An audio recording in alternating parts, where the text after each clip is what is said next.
This week on Under the Radar, the self-reinforcing cycle of victimhood. So a couple of weeks back, a report came out in Australia titled The Dream Gap, Australian Girls' View on Gender Equality, in which they surveyed Australian girls between the age of 10 and 17 about their feelings. And surprise, surprise, at all ages and in all spaces, even in safe spaces presumably, girls don't think they are being treated equally to boys. Well, I guess that's it then. I mean, if you feel that way, it must be true, right? Listen and believe. Now, straight out of the gate, this report is just a diatribe of imagined victimhood. The idiot that wrote the foreword trots out the gender wage gap, hysterically claiming that it's absolutely staggering that at current estimates, the girls who took our survey will be in retirement age by the time the gender pay gap is closed in this country alone, let alone developing countries where the gap is even wider. Now, what's absolutely staggering is either your level of innumeracy, dishonesty, or both. At this point, I really can't tell which it is that makes you push the most debunked feminist talking point of all time. But I suspect it comes down to the fact, as it often does, that your idea of equality is equal to equality of outcome. There's a constant refrain throughout this report of girls wanting to be treated the same as boys, which I always find amusing, because if boys treated girls like they treat each other, most girls would be in tears in 5 minutes. Now, interestingly, the setting in which they see the most inequality is sport. More than any other setting, girls see sport as the place where they receive unequal treatment to boys. Despite this, they remain confident, or in this case delusional, of their abilities, with 86% of girls saying that girls are just as good at sports as boys. Well, if that's the case, then let's make all sports open to men and women. No WNBA, just NBA. No men and women's events at the Olympics. Combine the two. The only problem is there'll hardly be any professional female athletes left, further exacerbating the elusive pay gap. Speaking of which, globally, female sports professionals are paid significantly less than men. This gender gap weighs heavily on the minds of girls, with many of the responses in this research referring to the disparity in pay. And here's one of those anecdotes from a 12-year-old. I hate the fact that male sportsmen are paid more than females. There's a huge difference in income between, for example, a male soccer player and a female netball player. I hope that one day men and women can be equal, for both sexes are equally as important. Yeah, but they're not equally as good at sport, are they? Although 86% of you disagree. Now, she's 12 years old, so she can be excused for not understanding that what drives the money in professional sport is sponsorship, broadcasting rights, advertising, which is driven by crowds and eyeballs willing to pay to watch certain sports. And why do people pay to watch sports? Because they want to see the elite, the best of the best. If the Australian women's soccer team gets regularly thrashed by under 15 local boys teams, I suspect less people are going to want to watch that than, say, the Premier League. Just saying. The fact is, you don't want to be treated the same as males. You want special treatment. You want the same pay, even though you're not up to the same standard, can't draw the same crowds and sponsorship deals. Although someone might want to tell that 12-year-old girl to take up tennis, as women get the same pay at Wimbledon while only having to play 3 sets instead of 5. Yay, equality. When it comes to leadership, almost 70% of young girls aspire to be leaders, but it drops to about half for women aged between 18 and 25. And the conclusion?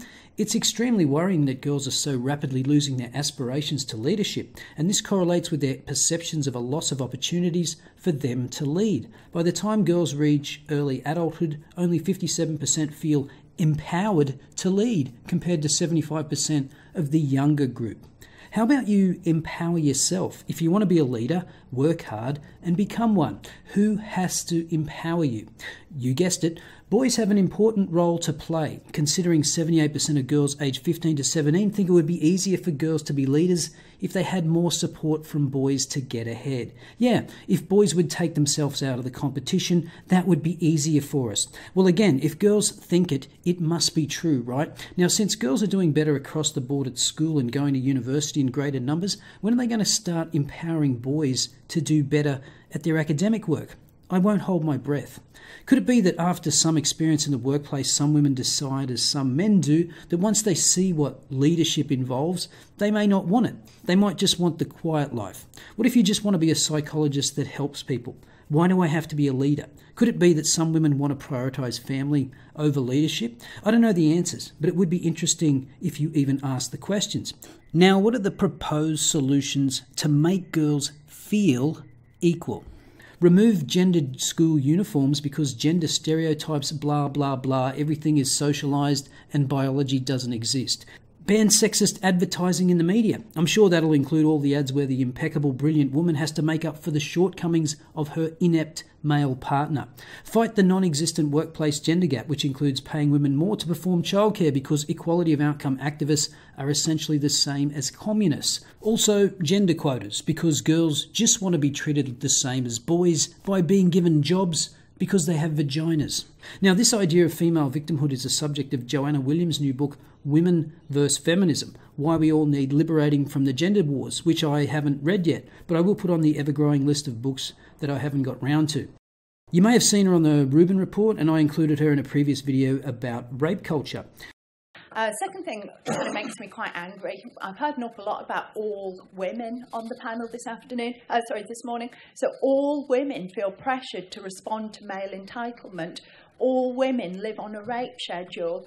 All women do not enjoy rough sex. I'm kind of like, who are you people to speak on behalf of all women? In a recent article, she claims that the victimhood narrative taught in schools fuels anxiety in young women. Doctrines of everyday sexism and rape culture are having a debilitating effect on girls' confidence, according to Dr. Joanna Williams, a lecturer in higher education at Kent University.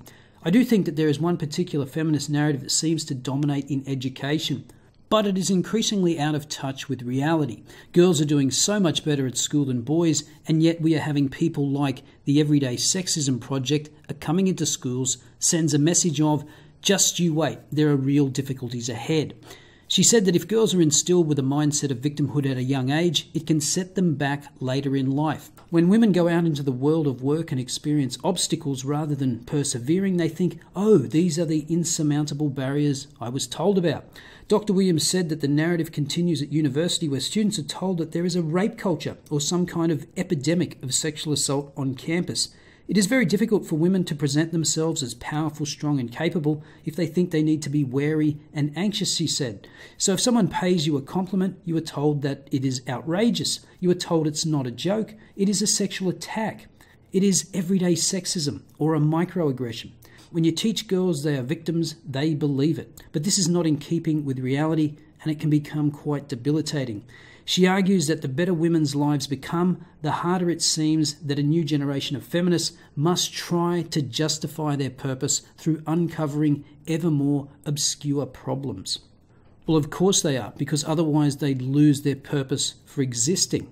For example, Professor boasts of fighting feminist fatigue in comms classes. A Chatham University professor recently boasted of combating the feminist fatigue that allegedly plagues many of her female students.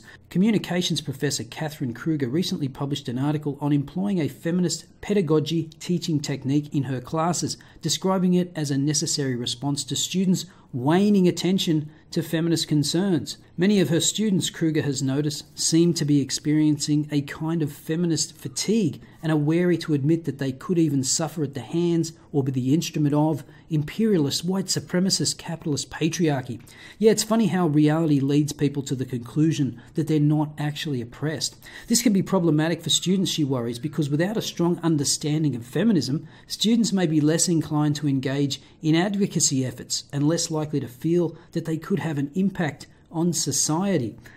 She was particularly perturbed by one anonymous student evaluation that was submitted several years ago, in which the student said the class had taught them that I am allegedly totally oppressed or something, adding that these courses are all the same and I'm sick to death of feminism. In an interview with Campus Reform, Kruger explained that many of her students, especially female students, don't seem to understand why feminism is needed. And I joined the club.